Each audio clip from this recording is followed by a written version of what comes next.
Ya, selamat pagi Bapak Ibu semua. Kita bersyukur ya pagi ini kita boleh bersama-sama kembali beribadah di tempat ini.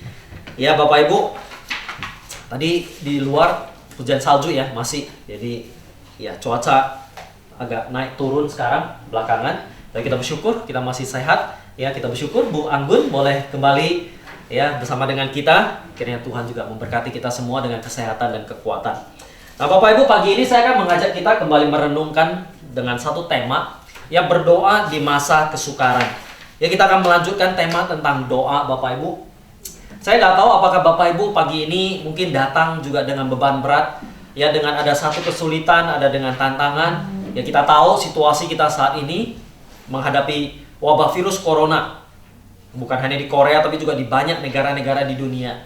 Jadi Bapak Ibu, kita perlu berdoa. Ya bukan hanya kita berusaha dengan kemampuan kita, pemerintah, negara-negara, tapi terutama kita sebagai orang percaya di masa-masa yang sulit. Apa yang bisa kita lakukan terutama? Yaitu berdoa. Ya, apalagi di masa yang sulit, di masa yang sukar. Ya Bapak Ibu, kita perlu berdoa. Masalahnya banyak orang tidak berdoa. Ya padahal pada masa yang sukar. Banyak orang tidak tahu bagaimana caranya berdoa ketika menghadapi kesulitan dan tantangan. Nah, jadi Bapak Ibu pada pagi hari ini kita akan bersama-sama yang merenungkan bagaimana kita sebagai orang percaya kita seharusnya kita berdoa. Ya terutama di masa-masa sulit, di masa-masa kita menghadapi tantangan termasuk masa kita saat ini. Nah, Bapak Ibu, saya akan mengajak kita untuk membaca dari Kisah Para Rasul pasal yang keempat ayat 23 sampai 31. Kita akan merenung dari ayat firman Tuhan kita pagi ini. Kisah Para Rasul pasal 4 ayat 23 sampai 31. Mari Bapak Ibu kita buka bersama Alkitab kita. Kisah Rasul pasal 4 ayat 23 sampai 31. Silakan Bapak Ibu yang punya Alkitab saya ajak kita membuka bersama. Kisah Rasul pasal 4 ayat 23 sampai 31. Kita akan membaca ini bersama-sama secara bergantian Bapak Ibu. Kisah Rasul pasal 4 ayat 23 sampai 31 ya. Kisah Rasul pasal 4 ayat 23 sampai 31. Nah, mungkin bisa dibantu. Kisah Para Rasul ya di Perjanjian Baru pasal 4 ayat 23 sampai 31. Bapak Ibu kita akan membaca secara bergantian. Saya membaca ayat ganjil, nanti Bapak Ibu membaca ayat genap. Sudah? Ya, Kisah Rasul pasal 4 ayat 23 sampai 31. Saya akan mulai. Doa jemaat. Sesudah dilepaskan, pergilah Petrus dan Yohanes kepada teman-teman mereka.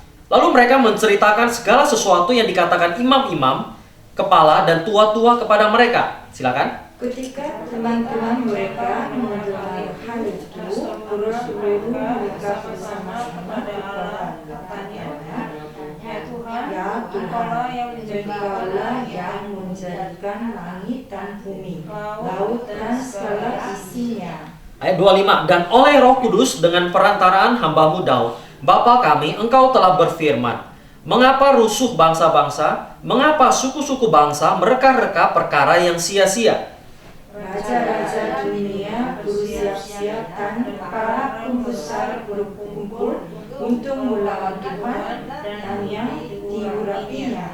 Ayat 27. Sebab sesungguhnya telah berkumpul di dalam kota ini Herodes dan Pontius Pilatus beserta bangsa-bangsa dan suku-suku bangsa Israel melawan Yesus hamba-Mu yang kudus, yang Engkau urapi, untuk melaksanakan segala sesuatu yang telah Engkau tentukan dari semula oleh kuasa dan kehendak-Mu. Dan sekarang ya Tuhan, lihatlah bagaimana mereka mengancam kami, dan berikanlah kepada hamba-hamba-Mu keberanian untuk memberitakan firman-Mu. Ulurlah tangan-Mu untuk menyembuhkan orang dan tanda-tanda mujizat oleh nama Yesus, hamba-Mu yang kudus. Dan ketika mereka sedang berdoa, goyanglah tempat mereka berkumpul itu, dan mereka semua penuh dengan Roh Kudus, lalu mereka memberitakan firman Allah dengan berani. Nah, Bapak Ibu dikasihi Tuhan, bagian firman Tuhan yang kita baca ini berbicara tentang para murid-murid Tuhan Yesus yang ketika pada saat itu mereka sedang mengalami satu ketakutan. Ya, ketakutan dan juga kesulitan. Karena apa? Karena mereka diancam. Ya, mereka diancam dan mereka itu dilarang untuk memberitakan tentang nama Tuhan Yesus. Bapak Ibu, tadi di awal dikatakan Petrus dan Yohanes yang mereka kembali bertemu dengan murid-murid. Bapak Ibu, kalau kita baca Kisah Rasul pasal 4, ya kita baca itu seluruh pasal itu, bahkan dari pasal 3. Ini ceritanya itu bermula ya ketika Petrus dan Yohanes mereka itu sedang berada di Yerusalem, dan kemudian mereka bertemu dengan seorang yang lumpuh. Orang lumpuh yang sudah lumpuh sejak dia lahir. Nah, jadi orang lumpuh ini meminta tolong kepada Petrus dan Yohanes, ya, minta uang dan sebagainya. Lalu Petrus berkata apa? Petrus berkata, emas dan perak aku tidak punya, tetapi dalam nama Yesus, dia berkata apa? Berdirilah dan sembuhlah. Dan apa yang terjadi? Nah, orang yang sudah dari lahir hampir 40 tahun lumpuh kemudian bisa berdiri dan berjalan kembali. Dan semua orang yang ada di Yerusalem pada saat itu mereka terheran-heran. Wah, kok bisa? Karena mereka kenal orang ini. Karena sejak dia kecil ya sampai dia tua sekarang, dia itu terus-menerus ada di tempat itu. Dan orang tahu dia lumpuh, nggak bisa berjalan. Tapi pada hari itu, orang ini tiba-tiba bisa berjalan setelah hampir puluhan tahun. Wah, jadi banyak orang heboh. Kenapa bisa begitu? Wah, akhirnya banyak orang berbicara soal hal ini. Ya, Petrus, Yohanes, karena mereka menyembuhkan dalam nama Yesus.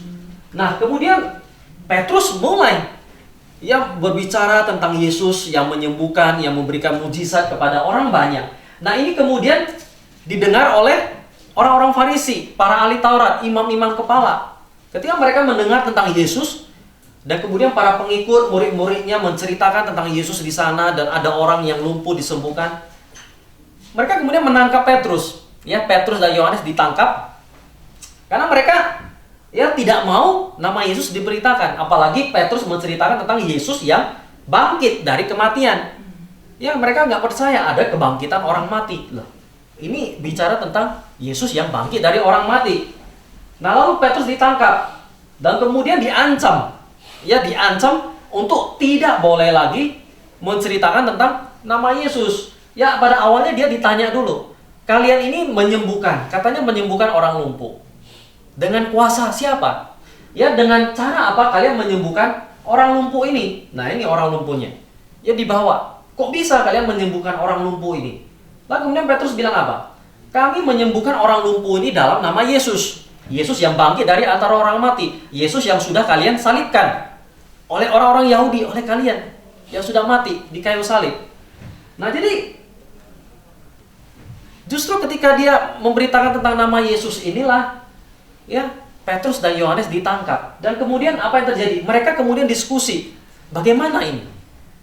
Karena banyak orang mendengar tentang Yesus sudah, dan banyak orang tertarik dengan pengajaran mereka.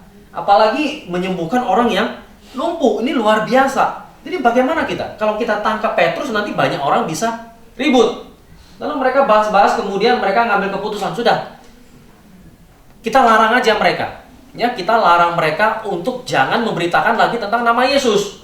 Ya, tapi Petrus bilang apa? Petrus bilang, kami nggak takut. Kami lebih takut kepada Allah daripada takut kepada manusia. Sekalipun kami nggak ngomong tentang Yesus, tapi akan ada orang lain yang bicara.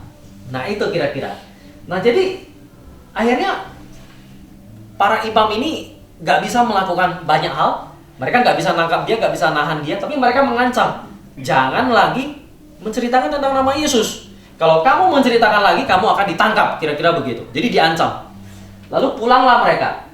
Ya, kembalilah Petrus dan Yohanes, dan kemudian mereka bertemu kembali dengan para murid-murid yang lain. Nah, kita membaca tadi di ayat yang 23 tadi. Sekalipun mereka diancam, ya, mereka kembali bertemu dengan para murid-murid ini. Dan ketika para murid-murid yang lain mendengar itu, apa yang mereka lakukan? Apakah mereka lari? Apakah mereka bersembunyi? Tidak. Mereka justru apa? Berdoa bersama-sama. Ya, sekalipun ada ancaman. Ketika Petrus dan Yohanes bilang, kami diancam, kami ditangkap, gak boleh lagi cerita tentang nama Yesus, gak boleh lagi ngomong ke orang lain tentang nama Yesus. Kalau kita ngomong lagi, kita bisa ditangkap. Nah, ketika orang-orang yang lain mendengar itu, apa yang mereka lakukan? Mereka berdoa bersama-sama. Nanti di Bapak Ibu kita akan coba belajar. Ya, bagaimana para murid-murid Tuhan Yesus, ya orang Kristen jemaat mula-mula, ketika mereka menghadapi kesukaran, mereka menghadapi kesulitan, apa yang mereka lakukan? Mereka berdoa.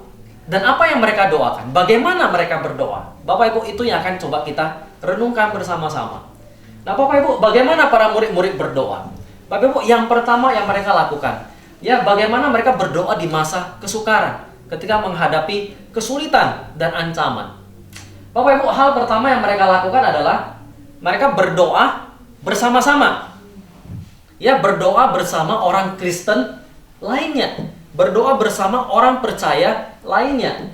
Nah, di ayat 23 sampai 24 berkata tadi, sesudah dilepaskan, pergilah Petrus dan Yohanes kepada teman-teman mereka.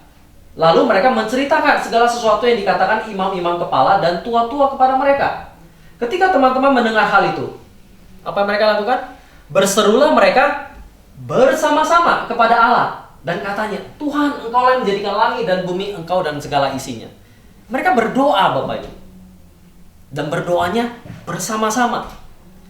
Jadi Bapak Ibu, hal pertama, ya cara kita untuk berdoa di masa kesukaran, yaitu apa? Berdoa bersama orang Kristen lainnya, berdoa bersama-sama, bukan hanya sendirian. Ya, berdoa bersama-sama. Bapak Ibu, mungkin kita berpikir ya berdoa itu kan pribadi antara kita dengan Tuhan. Ya, berdoa pada waktu makan, berdoa waktu tidur, ya itu udah cukup lah, sudah berdoa. Betul? Ya, berdoa, ya berdoa waktu makan, berdoa waktu tidur. Tapi itu saja tidak cukup. Ya, berdoa bukan hanya urusan kita pribadi dengan Tuhan. Tapi berdoa juga bisa dilakukan secara bersama-sama. Ya, makanya ada gereja itu punya persekutuan doa, ada kelompok doa. Ya, jadi Bapak Ibu, kapan terakhir kali kita berdoa bersama-sama dengan yang lain? Ya, saya harap kita punya teman-teman ataupun punya orang-orang percaya di sekitar kita yang kita bisa berdoa bersama-sama. Bukan hanya pribadi. Ya, kita perlu berdoa pribadi juga. Tapi kita juga perlu berdoa bersama-sama. Karena minggu lalu Bapak Ibu, ya doa itu adalah apa? Tanda pasti sebuah gereja, sebuah persekutuan. Jadi doa bukan hanya dilakukan secara pribadi, tapi doa juga perlu dilakukan secara bersama-sama. Karena ketika kita berdoa bersama-sama, itu beda. Ya, ketika kita bisa menceritakan pergumulan dan ada orang yang mendoakan kita bisa mendengar. Kadang kita sendiri nggak bisa berdoa. Ya, kita nggak tahu bagaimana berdoa, tapi ada orang lain yang berdoa kepada kita. Dan kita mendengar itu, hati kita menjadi tenang dan kuat. Kenapa? Karena ada orang lain yang mengerti. Ada orang lain yang tahu pergumulan kita, penderitaan kita. Dan ada orang lain yang membawa kita di dalam doanya kepada Tuhan. Ya, ada orang yang mendoakan kita kepada Tuhan. Itu loh.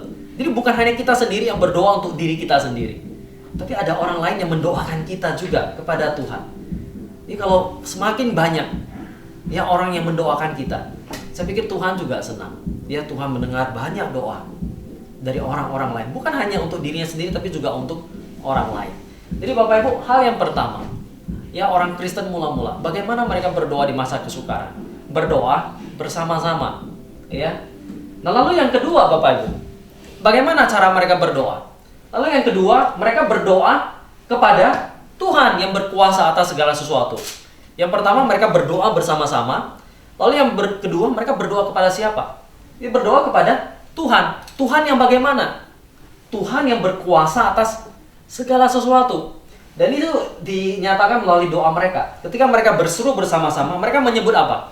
Mereka berkata, ya Tuhan, Engkaulah yang menjadikan langit dan bumi, laut dan segala isinya.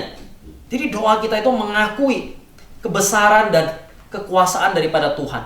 Ya, Tuhan yang menciptakan segala sesuatu, langit, bumi, laut dan segala isinya, yang telah menentukan dari semula oleh kuasa dan kehendak-Mu. Ini Allah yang berkuasa atas segala sesuatu, Allah yang maha mulia.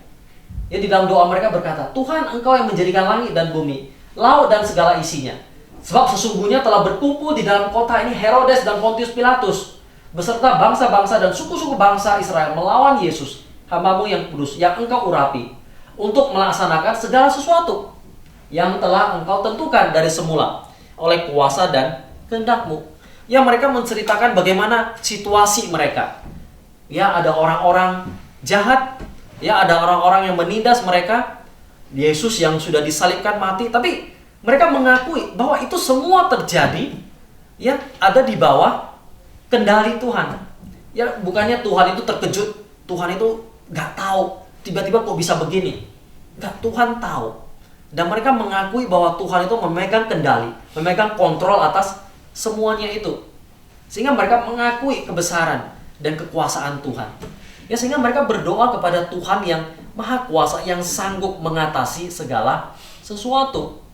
Ya, Tuhan yang bukan hanya menjadikan langit dan bumi, tapi mereka juga berdoa kepada Tuhan yang adalah, yang kita kalau baca Alkitab kita tahu sebutan atau gelar nama Tuhan itu apa. Dia bukan hanya pencipta, tapi dia juga disebut apa? Hakim yang adil. Betul ya? Hakim yang adil. Artinya jikalau kita punya persoalan, kita punya mengalami ketidakadilan, kita bisa datang kepada Tuhan. Dia adalah hakim yang adil. Ya, dia juga disebut sebagai tabib yang agung. Makanya kita juga berdoa untuk yang sakit. Dia tabib yang agung. Kemudian dia juga penasehat yang ajaib. Artinya kita punya pergumulan, kita punya kekhawatiran, ketakutan, kita datang kepada dia. Karena dia juga adalah penasehat yang ajaib. Jadi Bapak Ibu dikasihi Tuhan, berdoa kepada Tuhan yang Maha Kuasa. Berdoa kepada Tuhan yang menguasai segala sesuatu. Ya, kira-kira kita mengalami nggak kuasa Tuhan yang melalui doa kita? Mungkin kita punya pengalaman masing-masing. Ya, ada kuasa dan kebaikan Tuhan, pertolongan Tuhan yang pernah kita alami di dalam, yang mungkin tidak pernah kita sangka-sangka, tapi kita alami di dalam hidup kita. Ya Bapak Ibu, suatu kali ada seorang pendeta. Seorang pendeta ini dia melihat ada seekor anak kucing di atas pohon. Jadi dia melihat anak kucing ini ketakutan. Ya, anak kucing di atas pohon karena dia nggak bisa turun. Karena kasihan, akhirnya Bapak pendeta ini ya dia berusaha membawa anak kucing ini turun. Caranya bagaimana? Jadi dia ambil tali, kemudian tali ini dia ikat di ranting pohon itu, kemudian dia pakai mobilnya untuk menarik karena pohonnya agak tinggi.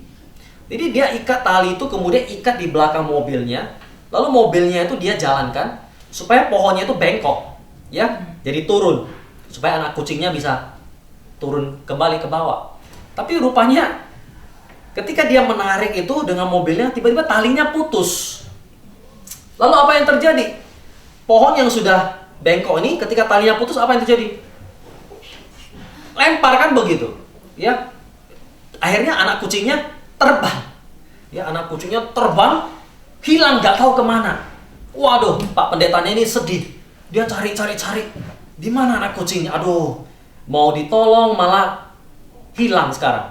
Ini Pak pendetanya jadi sedih. Lalu dia berdoa kepada Tuhan, Tuhan, kuserahkan anak kucing ini kepadamu. Tuhan, aku nggak tahu lagi bagaimana. Ya, nah kemudian beberapa hari kemudian Bapak Ibu, Pak pendeta ini kemudian keluar lagi dan dia ke supermarket, ya belanja. Lalu ketika dia di supermarket itu, dia ketemu sama seorang ibu yang dia kenal, jemaatnya. Lalu dia lihat ibu itu sedang belanja. Lalu dia melihat belanjaan ibu itu. Dan dia heran. Karena ibu itu belanja banyak sekali makanan kucing. Banyak sekali makanan kucing. Sedangkan Pak pendeta ini tahu, ibu ini nggak punya kucing. Dan ibu ini nggak suka kucing. Tapi kok beli banyak sekali makanan kucing. Lalu dia bertanya, loh, Bu, kok banyak sekali makanan kucing? Untuk siapa? Ibu melihara kucing sekarang. Lalu ibunya ini bilang, tidak. Sebetulnya bukan saya. Bapak kan tahu, anak saya suka kucing. Tapi saya nggak suka kucing. Ya, anak saya itu sering minta saya itu supaya dibelikan seekor kucing. Atau punya kucing di rumah. Tapi saya nggak mau. Saya selalu menolak. Lalu kemudian anak saya itu beberapa hari yang lalu, dia minta lagi kepada saya. Minta kucing. Saya bilang nggak mau. Lalu kemudian saya bilang sama anak saya, ibu ini bilang, kalau kamu mau kucing, kamu berdoa saja. Berdoa sama Tuhan, minta kucing. Lalu karena anak kecil ini Dia keluar, ya, di depan rumah, dia berdoa. Berdoa kepada Tuhan, minta kucing. Lalu kemudian ibu ini bilang kepada Pak Pendetanya, Pak Pendeta, kamu pasti nggak percaya. Saya melihat dengan mata kepala saya sendiri. Anak saya berdiri di depan rumah, berdoa minta kucing. Tiba-tiba dari langit, ada kucing turun. Pluk, di depan dia. Lalu, saya terkejut. Ya kan? Lalu bagaimana? Ya kan? Ini kucing dari Tuhan, dia bilang. Saya nggak mungkin larang anak saya nggak boleh punya kucing, karena dia berdoa loh, kucing itu datang gitu. Ya, jadi Bapak Ibu, ini memang cuma cerita ya, tapi di balik itu semua, ya kita melihat cara Tuhan, kuasa Tuhan itu kita nggak bisa bayangkan, bukan dengan pikiran kita. Ya, kuasa Tuhan itu tidak bisa kita selami dan kita tidak bisa kita mengerti. Tapi yang pasti kita tahu Tuhan itu berkuasa atas segala sesuatu. Ya meskipun anak kecil berdoa seperti itu, ya Tuhan bisa jawab sebagainya, ya, dengan caranya sendiri. Jadi Bapak Ibu, kita berdoa kepada Tuhan yang berkuasa atas segala sesuatu. Tuhan yang tahu atas segala sesuatu. Itulah kita berdoa. Lalu Bapak Ibu, yang ketiga. Nah, bagaimana jemaat Tuhan berdoa? Yang ketiga adalah berdoa mengutip firman Tuhan. Ya, berdoa mengutip firman Tuhan. Jadi maksudnya apa? Kita baca di ayat 25-26. Ketika mereka berdoa, mereka berkata lagi, dan oleh Roh Kudus dengan perantaraan hamba-Mu Daud Bapa kami, Engkau telah berfirman. Ya, Engkau telah berfirman. Dan mereka mengutip dari kitab Mazmur, ucapan Daud. Mengapa rusuh bangsa-bangsa, mengapa suku-suku bangsa mereka-reka perkara yang sia-sia? Raja-raja dunia bersiap-siap dan para pembesar berkumpul untuk melawan Tuhan dan yang diurapinya. Ya, mereka berdoa bukan hanya dengan kata-katanya sendiri, tapi mereka juga berdoa dengan mengutip ayat firman Tuhan. Tujuannya apa? Untuk meneguhkan doa mereka. Artinya firman Tuhan mereka ambil dan mereka pakai di dalam doa mereka. Bapak Ibu pernah berdoa dengan memakai firman Tuhan? Ya, berdoa dengan memakai firman Tuhan. Artinya kita menggunakan janji ataupun perintah daripada Tuhan sendiri. Janji daripada Tuhan, dan melalui doa kita ucapkan itu. Ya, seperti misalnya kita bilang Tuhan itu berjanji tidak akan meninggalkan kita. Tuhan itu akan selalu bersama dengan kita. Ada Ibrani 13 ayat 5. Nah, melalui ayat itu juga kita bisa berdoa. Tuhan, Engkau berjanji Engkau tidak akan meninggalkan kami. Ya Tuhan, Engkau berjanji Engkau akan bersama-sama dengan kami. Ya Tuhan, Engkau berkata di firman-Mu, Engkau adalah Allah Immanuel, Engkau Allah yang bersama dengan kami. Oleh sebab itu kami tidak takut. Nah ini, kita mengutip firman Tuhan. Ya, doa kita juga menggunakan firman Tuhan. Nah, bagaimana kita menggunakan firman Tuhan? Ya tentu kita harus tahu firman Tuhan. Ya, kita juga harus baca firman Tuhan, dengar firman Tuhan. Kalau kita nggak baca, nggak dengar firman Tuhan, bagaimana kita berdoa mengutip firman Tuhan? Ya, karena firman Tuhan itu berkuasa, Bapak Ibu. Ya, ada kuasa karena Tuhan sendiri yang berfirman, Tuhan sendiri yang berjanji. Nah, Bapak Ibu, ada beberapa firman Tuhan di sini yang bisa kita pakai, dan inilah ayat yang secara saya pribadi, Bapak Ibu, ayat ini yang saya pribadi sering pakai, yang sering saya ingat ketika saya berdoa. Mazmur 50 ayat 15 berkata apa? Berserulah kepadaku. Ini Daud berseru kepada Tuhan. Ya, Allah berkata, berserulah kepadaku pada waktu kesesakan. Ya, Allah berkata kepada Daud, berserulah kepadaku pada waktu kesesakan, aku akan meluputkan engkau, dan engkau akan memuliakan aku. Ya, Allah berkata, berserulah kepadaku pada waktu kesesakan, pada waktu susah, berdoalah kepadaku, aku akan meluputkan engkau. Ya, aku akan menolongmu, dan engkau akan memuliakan aku. Bapak Ibu, ayat ini ketika saya baca dan saya renungkan terus menerus, Bapak Ibu, ayat ini sungguh memberikan kekuatan. Ya, bahwa Allah itu mau kita berdoa kepada Dia ketika kita sedang susah. Tujuannya apa? Supaya kita ditolong pertama, lalu yang kedua juga apa? Supaya melalui doa itu kita memuliakan Tuhan. Ya, supaya kita ditolong dan supaya nama Tuhan dimuliakan. Ini bahasa Inggrisnya mungkin bisa lebih jelas. Nah ini, Mazmur 50 ayat 15, Psalm 15. Call on me in the day of trouble, I will deliver you, and you shall glorify me. Amen. Allah yang berkata, berdoalah kepadaku pada saat kesesakan, aku akan meluputkan engkau, dan engkau akan memuliakan aku. Ini maksudnya apa Bapak Ibu? Kira-kira bayangkan saja. Misalnya, Bapak Ibu, saya ini sakit, ya. Saya ini sakit parah dan saya ini gak bisa melakukan apa-apa. Ya, ibarat saya ini sakit, saya gak bisa melakukan apa-apa. Saya gak bisa gerak, gak bisa jalan. Pokoknya saya cuma bisa duduk, ya. Dan butuh pertolongan orang lain untuk melakukan segala sesuatu. Nah, lalu kemudian ada seseorang, ya ada teman kita lah, anggap. Ada teman saya yang mau menolong saya, yang mau datang tinggal bersama saya, misalnya menolong saya. Nah, lalu Bapak Ibu, misalnya satu kali, ya ketika saya sedang di rumah dan teman saya juga ada di rumah, di tempat itu bersama-sama. Nah, kemudian ada orang lain datang yang mengunjungi saya. Dan kita yang mau menunjukkan bahwa teman kita yang mau menolong kita itu baik. Dan dia mampu menolong kita. Caranya bagaimana? Caranya bagaimana? Tentu kita minta tolong kepada teman itu. Ya kan? Minta tolong. Bukannya kita berusaha sendiri, ya bergerak dengan semampu kita. Nggak bisa. Tapi kita minta tolong kepada teman kita yang satu itu, yang bersama dengan kita. Kita minta tolong kepada dia. Dan ketika kita minta tolong kepada dia, maka orang yang datang itu akan melihat, akan mendengar bahwa apa? Bahwa teman kita itu baik dan teman kita itu kuat, maksudnya mampu menolong kita. Nah, itu maksudnya. Ya, jadi dengan cara kita meminta tolong ya kepada teman kita, karena kita nggak sanggup melakukan apapun. Kita ini meninggikan dia. Ya, kita ini menunjukkan bahwa orang ini baik dan orang ini kuat karena dia menolong saya. Nah, sama halnya Bapak Ibu dengan Tuhan. Ya, kita ini nggak berdaya. Dengan kita berdoa, dengan kita memohon kepada Tuhan, menunjukkan apa? Menunjukkan bahwa Tuhan itu kuat, Tuhan itu baik, dan kita ini lemah. Nah, itu. Jadi Bapak Ibu, makanya ayat ini bagi saya dengan jelas berkata, ya Tuhan berkata apa? Call on me, panggil aku in the day of trouble. Pada saat engkau sedang susah, maka aku akan menolongmu. Ya, dan engkau akan memuliakan aku. Nah, ini Bapak Ibu. Nah, ini yang Tuhan mau. Jadi Bapak Ibu, inilah ayat yang bisa kita pakai dalam doa kita. Kita berseru, Tuhan, engkau berseru kepadaku. Tuhan, engkau berkata, berdoa kepadamu pada masa kesusahan, dan engkau akan meluputkan aku. Dan engkau akan dimuliakan melalui doaku. Nah, ini juga bisa. Ayat 42 ayat 2. Ya, aku tahu bahwa engkau sanggup melakukan segala sesuatu dan tidak ada rencanamu yang gagal. Jadi Bapak Ibu, ayat ini juga bisa kita kutip dalam doa kita. Tuhan, engkau sanggup melakukan segala sesuatu dan tidak ada rencanamu yang gagal.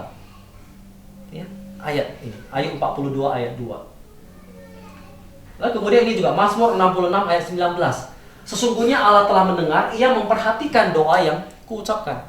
Ya. Allah mendengar doa kita. Kita mengutip firman ini, kita berkata, Tuhan, engkau Allah yang mendengarkan doaku. Tuhan, engkau Allah yang memperhatikan doa yang kuucapkan. Kita mengutip firman Tuhan. Bukan kata-kata kita sendiri, tapi firman Tuhan yang berkata. Ya. Nah, Bapak Ibu, inilah caranya. Bagaimana berdoa di masa kesukaran? Mengutip firman Tuhan. Makanya kita perlu banyak baca dan dengar firman Tuhan supaya kita tahu apa yang bisa kita doakan. Firman Tuhan mana yang bisa kita gunakan di dalam doa kita. Ya. Lalu Bapak Ibu, yang keempat, bagaimana berdoa di masa kesukaran? Yang keempat, Bapak Ibu, murid-murid mereka berdoa meminta keberanian, berdoa meminta kekuatan. Di ayat 29, dan sekarang ya Tuhan, lihatlah bagaimana mereka mengancam kami, dan berikanlah kepada hamba-hambamu keberanian. Bapak Ibu, ya, mereka sedang diancam, mereka sedang ketakutan, sedang ada masalah, dan yang mereka minta itu apa? Mereka bukan minta, Tuhan, orang-orang yang mengancam ini, Tuhan engkau binasakan, Tuhan engkau bunuh mereka, atau Tuhan engkau jauhkan mereka. Ya, tidak, mereka bukan berdoa itu. Atau mereka berdoa, Tuhan, masalah ini engkau singkirkan, Tuhan, masalah ini engkau hindarkan, lindungi kami Tuhan. Bukan itu. Tapi yang mereka berdoa, berikan kepada kami keberanian, kekuatan. Jadi Bapak Ibu, murid-murid tidak hanya selalu berdoa supaya mereka itu diselamatkan gitu dari masalah mereka, tapi mereka justru berdoa supaya mereka diberikan kekuatan, keberanian untuk menghadapi persoalan itu. Jadi Bapak Ibu berdoa bukan hanya meminta keselamatan, ya bukan hanya meminta supaya masalahnya selesai dan sebagainya, tapi berdoa juga supaya kita ini diberikan kekuatan, keberanian untuk menghadapi persoalan itu.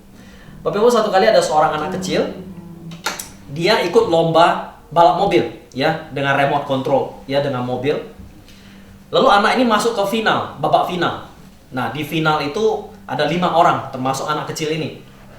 Lalu ketika mereka hendak bertanding, ya, untuk final, untuk mencari pemenangnya, nah anak kecil ini dia berdoa, Bapak Ibu. Ya, dia berdoa. Jadi banyak orang melihat anak ini sebelum mulai dia komat kamit, dia berdoa gitu. Jadi setelah selesai berdoa, ya, mulailah pertandingan itu. Akhirnya pertandingan berjalan dan Bapak Ibu sampai selesai, akhirnya anak ini menang, juara 1. Ya, lalu anak ini diberikan hadiah, piala sama panitianya. Lalu panitia ini berkata sama anak ini, "Dek, kamu tadi berdoa ya?" "Iya." "Tadi kamu pasti berdoa itu supaya kamu menang kan? Makanya kamu menang kan gitu. Pasti gara-gara doamu kamu menang. Dan kamu berdoa supaya kamu menang." Anak ini bilang, "Tidak, saya memang berdoa. Tapi saya tidak berdoa kepada Tuhan supaya apa? Supaya Tuhan menolong saya mengalahkan yang lain. Tidak, saya nggak berdoa itu." "Loh, jadi kamu doanya apa?" Anak kecil ini dengan polos berkata, "Saya ini berdoa supaya jika aku kalah, aku tidak menangis." Dia bilang gitu. Ya, saya berdoa kepada Tuhan supaya kalau aku kalah, aku nggak menangis gitu. Artinya dia berdoa minta kekuatan. Ya, dia berdoa minta keberanian. Bapak Ibu, saya ketika mendengar ini, kadang kita berpikir, wah, kita doa itu seringkali bukan seperti itu ya. Kita doa itu kan pokoknya saya menang. Yang orang lain kalah nggak apa-apa, pokoknya saya senang, orang lain sedih nggak penting. Ya, seringkali kita berdoanya itu. Ya, atau kita berdoa supaya Tuhan masalah ini Engkau ambil, Tuhan masalah ini tidak ada. Seringkali kita hanya berdoa itu. Ya, bukan berarti nggak boleh. Tapi mari kita juga berdoa. Ya, supaya sekalipun ada persoalan, kita juga berdoa supaya apa? Diberikan kekuatan, diberikan hikmat, kemampuan untuk apa? Untuk melalui tantangan itu, kesulitan itu. Ya, karena apa? Karena seringkali masalah atau persoalan Tuhan izinkan. Ya, untuk apa? Untuk supaya kita ini semakin kuat kan begitu. Jadi masalah itu diizinkan Tuhan, bukan supaya kita ini jadi lemah, jadi cengeng, terus kita menyerah kan gitu. Tidak. Tapi masalah itu Tuhan izinkan supaya apa? Supaya kita semakin kuat dan juga supaya Tuhan itu menyatakan pertolongannya kepada kita. Ya, yang kita butuhkan itu apa? Pimpinan Tuhan, pertolongan Tuhan, kekuatan daripada Tuhan, kemampuan daripada Tuhan. Jadi mari kita berdoa bukan hanya minta ya supaya masalah kita hilang, gak ada masalah sama sekali. Tapi mari kita juga berdoa supaya kita diberikan kekuatan, keberanian ya untuk menghadapi setiap tantangan dan persoalan ini. Ya, termasuk virus corona saat ini ya. Kita berdoa, kita bukan hanya berdoa supaya virus ini cepat-cepat hilang. Kita nggak tahu kapan. Tapi ini sudah berjalan ya mungkin hampir sebulan. Kita berdoa apa? Kita berdoa terutama supaya kita terus diberikan kekuatan, ya sukacita, damai sejahtera. Karena banyak orang kan ketakutan. Ya, kita harus akui. Ya, banyak orang ketakutan. Kadang kita mau keluar juga ragu. Ya, sebetulnya beberapa minggu yang lalu juga kami berdua rencana juga mau keluar jalan-jalan waktu itu. Ya, mau ke istana waktu itu ya. Tapi pas 2 minggu lalu lah, karena virus corona ini akhirnya kami batal. Ah, sudahlah, jangan dulu lah. Nanti nggak tahu kan ketemu banyak orang nanti terkena ya hal-hal yang kita nggak inginkan. Ya, ketakutan, kekhawatiran. Jadi mari kita berdoa supaya bukan hanya ya persoalan virus ini hilang dan sebagainya. Tapi mari kita juga berdoa supaya kita diberikan keberanian, kekuatan, ya terutama sukacita dan semangat untuk kita menjalani dan melewati hari-hari ini semua. Ya, terutama kita yang boleh hadir terus beribadah pagi ini. Ya, banyak orang yang memutuskan untuk ya tidak keluar rumah dulu di hari Minggu karena virus corona ini. Tapi kita yang diberikan kekuatan, ya diberikan kemampuan, ya kita bersyukur. Ya jikalau kita dimampukan Tuhan untuk boleh berada di tempat ini. Amin Bapak Ibu. Ya, jadi kita berdoa minta keberanian Bapak Ibu. Ya, kekuatan. Lalu yang terakhir, mereka berdoa juga meminta apa? Campur tangan pertolongan Tuhan. Ya, di ayat 30 mereka berkata, ulurkanlah tanganmu untuk menyembuhkan orang dan adakanlah tanda-tanda dan mujizat-mujizat oleh nama Yesus hambamu yang kudus. Meminta campur tangan Tuhan, uluran tangan Tuhan, pertolongan Tuhan. Untuk apa? Untuk menyembuhkan orang dan mengadakan tanda-tanda dan mujizat. Artinya kita meminta campur tangan Tuhan. Hal yang hanya Tuhan sendiri yang bisa lakukan. Karena kita nggak bisa lagi. Manusia kita terbatas. Tapi kita meminta tangan Tuhan yang maha kuasa untuk turun tangan, campur tangan. Apa yang Tuhan bisa lakukan? Apapun itu. Ya, hal-hal yang tidak bisa kita lakukan, ya Tuhan bisa lakukan. Tanda-tanda, mujizat, apapun itu yang Tuhan bisa lakukan. Nah, jadi Bapak Ibu, mari kita juga berdoa. Ya, untuk minta pertolongan, campur tangan Tuhan di dalam hidup kita. Untuk tanda-tanda dan mujizat. Ya, kita percaya, saya percaya bahwa mujizat itu masih ada. Ya, orang sakit disembuhkan dan sebagainya. Ya, mungkin seringkali kita nggak melihat lagi itu semua karena kita nggak berdoa lagi. Atau kita nggak berdoa supaya ya tangan Tuhan bekerja melalui mujizat itu. Jadi Bapak Ibu, mari biarlah juga renungan firman Tuhan pada pagi ini mengingatkan kita ya bahwa Tuhan itu masih bekerja. Dan kita berdoa supaya tangan Tuhan juga boleh campur tangan, menolong kita, memberkati kita. Apapun persoalan dan tantangan yang kita hadapi. Ya, kita berdoa supaya Tuhan mengulurkan tangannya, mengadakan tanda-tanda dan mujizat yang hanya Tuhan yang bisa lakukan di dalam hidup kita. Nah Bapak Ibu, ketika murid-murid berdoa, apa yang terjadi? Ayat 31 berkata, dan ketika mereka sedang berdoa, goyanglah tempat mereka berkumpul itu. Dan mereka semua penuh dengan Roh Kudus, lalu mereka memberitakan firman Allah dengan berani. Amin. Bapak Ibu, ini jawaban doa.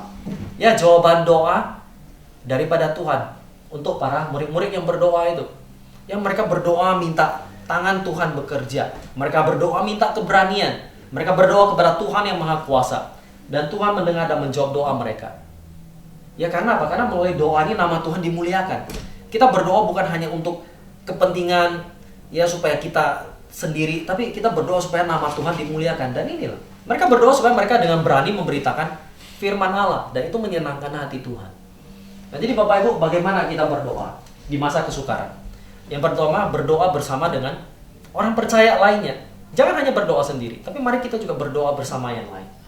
Yang kedua, berdoa kepada Tuhan yang berkuasa atas segala sesuatu. Ingat, siapa Tuhan kita? Ya, Tuhan yang berkuasa atas segala sesuatu. Tuhan pencipta langit dan bumi. Tidak ada hal yang sulit yang tidak bisa Tuhan lakukan. Lalu yang ketiga, berdoa mengutip firman Tuhan. Ya, mengutip firman Tuhan. Jadi Bapak Ibu, mari sering baca firman Tuhan supaya kita tahu apa yang bisa kita doakan. Lalu yang keempat, berdoa meminta keberanian dan kekuatan. Dan yang kelima, berdoa meminta campur tangan, pertolongan Tuhan. Nah, ya supaya kuasa Tuhan dinyatakan dan nama Tuhan dimuliakan.